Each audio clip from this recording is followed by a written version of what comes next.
تو خدا آپ کو روح القدس دے گا۔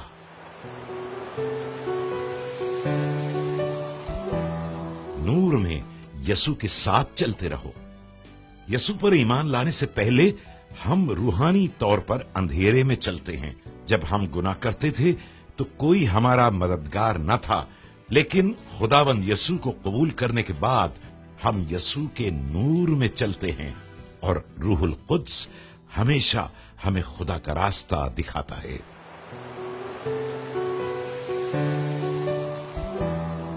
خدا سے محبت رکھو، نہ کہ دنیا سے۔ خدا فرماتا ہے کہ مسیحی اپنے پرانے طریقے چھوڑ دیں اور دنیاوی چیزوں سے محبت نہ رکھیں۔ ایک مسیحی آسمانی چیزوں کے دھیان میں رہتا ہے، وہ خدا کے بتائے ہوئے راستوں پر چلتا ہے اور اس قدر شکر گزار ہوتا ہے کہ خدا اس کے سارے گناہ معاف کر دیتا ہے۔ کسی بھی مسیحی کو حرام کاری، لڑائی جھگڑا، چور چکاری، بت پرستی یا قبر پرستی نہیں کرنی چاہیے۔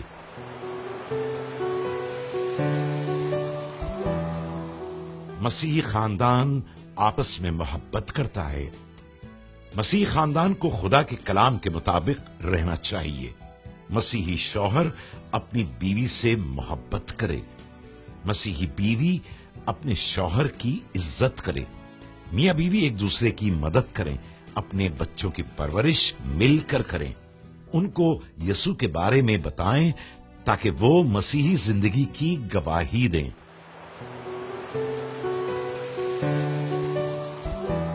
اپنے پڑوسی اور دشمن سے محبت کرو۔ خدا ہمارے ذریعے دوسروں سے محبت کرتا ہے۔ جب ہم اپنے آپ کو خالی کر دیتے ہیں تو خدا کی محبت ہم میں آ جاتی ہے۔ پھر خدا ہمارے ذریعے محبت کرتا ہے کیونکہ ہم اپنی فطرت کے مطابق محبت نہیں کر سکتے۔ محبت کرنا دوسروں پر مہربان ہونا ہے۔ اس لیے مسیحی اپنے پڑوسی اور دشمن سے اچھا برتاؤ کریں، ان پر مہربانی کریں، ان کی خدمت کریں اور دوسروں کو اپنے سے بہترین جانیں۔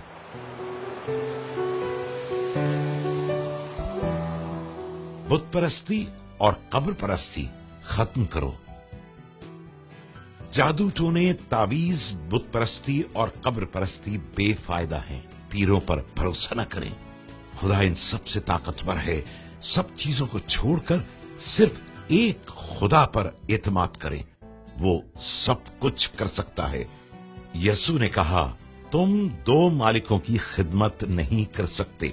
بیماری، مصیبت اور تکلیف کے وقت ایمان کے ساتھ صرف خدا سے دعا مانگیں، سب کچھ خدا کے ہاتھ میں ہے۔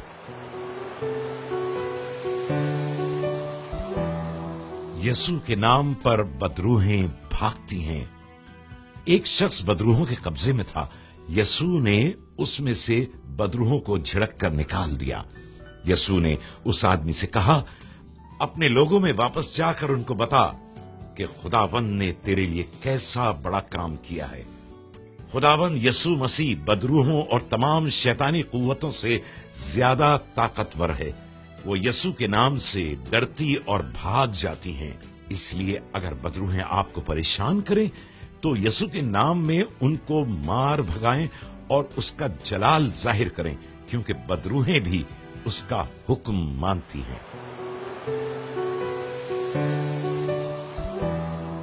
خدا ہماری سب ضرورتیں پوری کرتا ہے۔ شیطان کا مقصد یہ ہے کہ انسان دنیاوی چیزوں میں الجھا رہے، مثلا زن، زر، زمین۔ خدا کے بجائے ان چیزوں کے بارے میں فکر مند ہونا اور ان پر سوچ بچار کرنا گویا خدا کو چھوڑ دینا ہے۔ اس لیے مسیحی لوگ شیطان کی بات نہیں سنتے اور اس کی آزمائش میں نہیں پڑتے، کیونکہ وہ جانتے ہیں کہ یسوع ان کی ساری ضرورتیں پوری کرتا ہے۔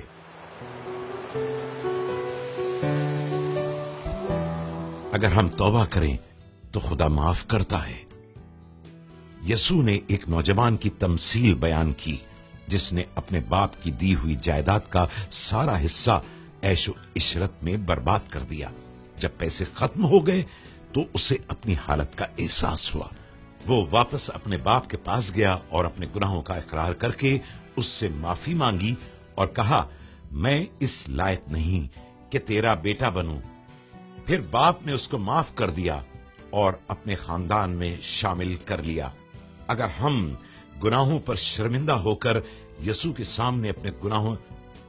کے سامنے اپنے گناہگار ہونے کا اقرار کریں تو وہ ہم کو معاف کر دیتا ہے۔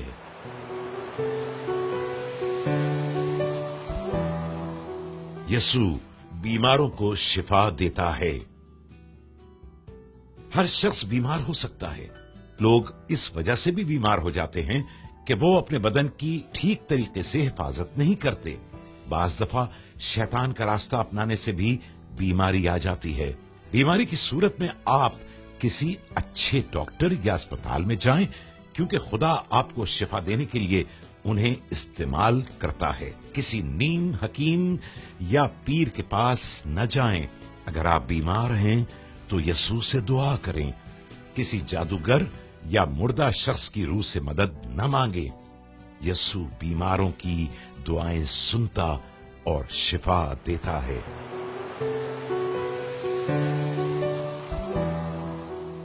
ایمان لانے والے خدا کے ساتھ رہیں گے۔ جس آدمی کا خداوند یسوع پر ایمان ہے، مرنے کے بعد اس کی روح آسمان پر جائے گی، کیونکہ خداوند یسوع نے اس کے گناہ پہلے ہی دھو ڈالے تھے۔ جو شخص یسوع پر ایمان نہیں رکھتا، موت کے بعد اس کی روح آگ کی سزا پائے گی، کیونکہ اس وقت تک وہ گناہ کی حالت میں تھا۔ مرنے کے بعد آپ کہاں جائیں گے؟ اگر یسوع نے آپ کو ایک نیا آدمی بنا دیا ہے اور آپ کے گناہ لے لیے ہیں تو آپ کو خوفزدہ ہونے کی کوئی ضرورت نہیں، کیونکہ ایمان لانے والے ڈرتے نہیں۔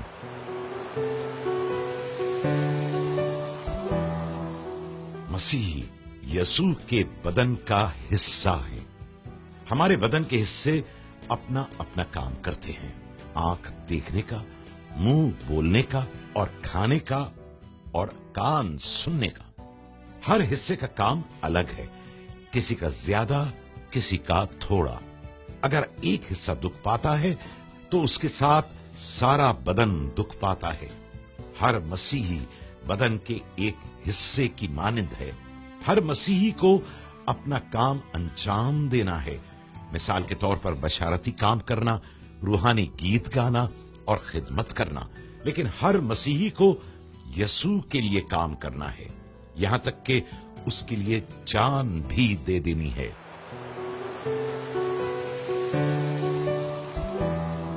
اکٹھے رفاقت اور عبادت کرتے ہیں۔ مسیحیوں کے لیے بہتر ہے کہ وہ ایک ساتھ عبادت کریں، دعا کریں، گیت گائیں اور خدا کے کلام میں سے سیکھیں۔ خدا کے کاموں کے لیے ہدیے دیں۔ کم از کم ہفتے میں ایک دن اکٹھے ہو کر عبادت کریں۔ روزانہ گھر میں دعا کریں۔ عشائے ربانی میں شریک ہو کر مسیحی رفاقت کا اظہار کریں۔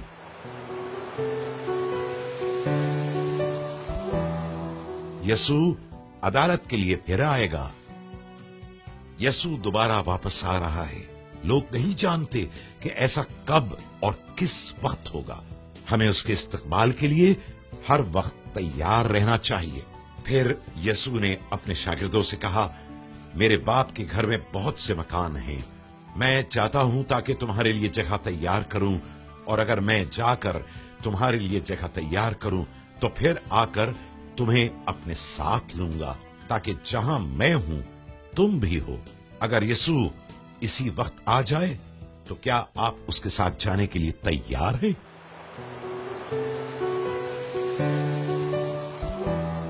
ہر مسیحی روحانی پھل پاتا ہے۔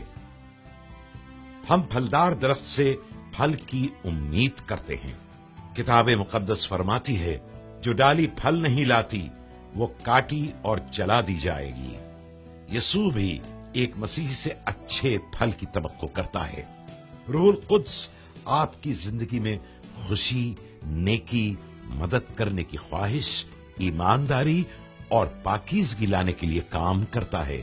جو شخص یسوع پر ایمان رکھتا ہے، یقیناً وہ اچھا پھل لائے گا۔